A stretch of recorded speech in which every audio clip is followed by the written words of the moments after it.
Have you ever read about Pentecost and found yourself asking, what's up with those tongues of fire? And that's a great question, you cultured king, you. Was this a weird one-time event, or was God echoing something ancient that the disciples and every Jew present would have understood immediately? The answer might blow your mind in how you read the Bible. So let's look at the passage that it comes from. Acts 2:1-4 says, "When the day of Pentecost arrived, they were all together in one place. And suddenly there came from heaven a sound like a mighty rushing wind, and it filled the entire house where they were sitting. And divided tongues as of fire appeared to them and rested on each one of them. And they were filled with the Holy Spirit and began to speak in other tongues as the Spirit gave them utterance." Most of us think of Pentecost as a Christian thing where we got the Holy Spirit. And it is. It's Christian! But what if I told you that Pentecost didn't originate in the book of Acts? It's actually a festival given by God to Israel about 1,300 years earlier. So then that might lead you to ask the very smart question, Ed, what is Pentecost? And that is a great question, you cultured king, you! Oh, I'm amped! I love it! Pentecost is known by a few names. The Feast of Harvest, or Shavuot, which is a word meaning weeks.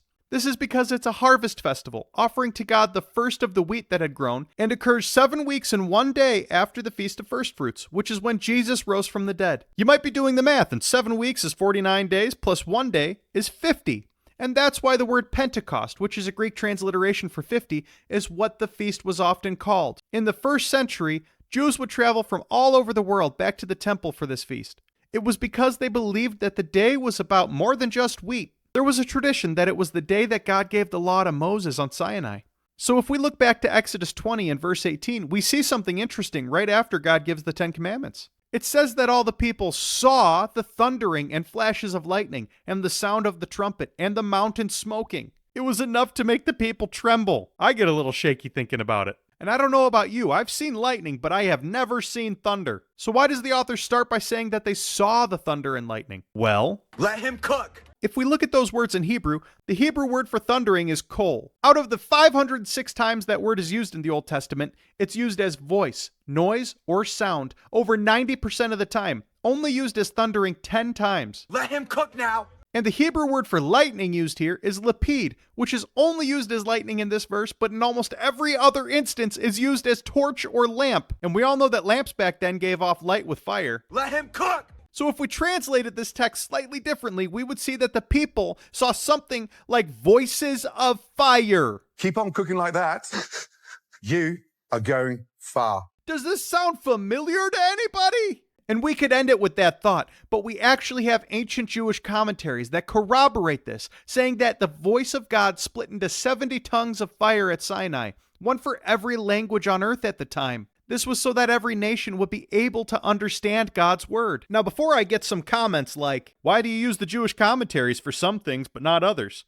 And here's why. I don't treat commentary like scripture. They're on two very different levels. But when the commentary lines up with scripture and helps us see what God is doing more clearly, I'll take it seriously. If the tradition, whether Jewish or Christian, doesn't line up with what I see in scripture, I have no problem disregarding it. Tradition is sort of like movies based on a true story. You definitely have to go back and check them against their sources afterwards to understand how it all actually happened. Anyways, back to Acts 2. We see tongues of fire resting on each of the disciples and they start speaking different languages. Side note, these weren't random syllables that sound like my lawnmower starting or angelic languages. These were discernible, understood at the time languages. People nearby recognized them as their own. I wish I did not have to clarify that, but I do. So back to the video. We see in Acts 2:5 that Jews from every nation were present, and they all heard the gospel in their own language.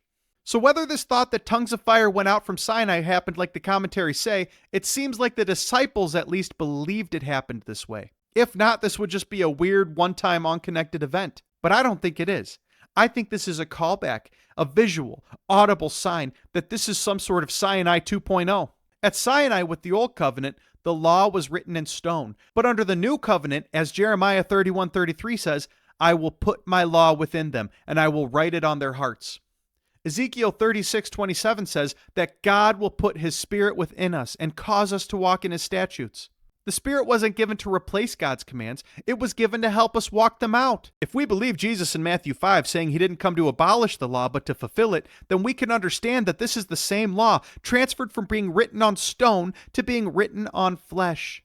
So why tongues of fire? because this seems to be how the disciples believed God announced his covenant the first time. And in Acts, he's announcing his covenant again. But not just to those who speak Hebrew. He's doing it in every language known to man. You see, Pentecost isn't just about tongues of fire or the wheat or even the speaking in tongues necessarily. Pentecost is about an invitation. The Spirit came so you could walk in his ways with him, not on your own. It's by his strength that we can be obedient, because Jesus didn't die just so we could go to heaven. He died to make us holy. Now, he rose from the dead to give us power to walk in spirit and to live in truth, sort of like he said to the woman at the well. So this Pentecost, remember that you're invited to live right before a holy and righteous God. And remember that you are invited into this beautiful covenant where you can be made right with the Lord by trusting in Jesus today. If you want to know a little bit more about Pentecost, I wrote a free guide about how all the biblical feasts point to Jesus, and I'll link it down in the description for you. If you like this video, please leave a like. Please subscribe if you're interested in learning more about culture from a biblical perspective. And if you celebrate Pentecost, I'd love to hear in the comments what it means to you and how you celebrate.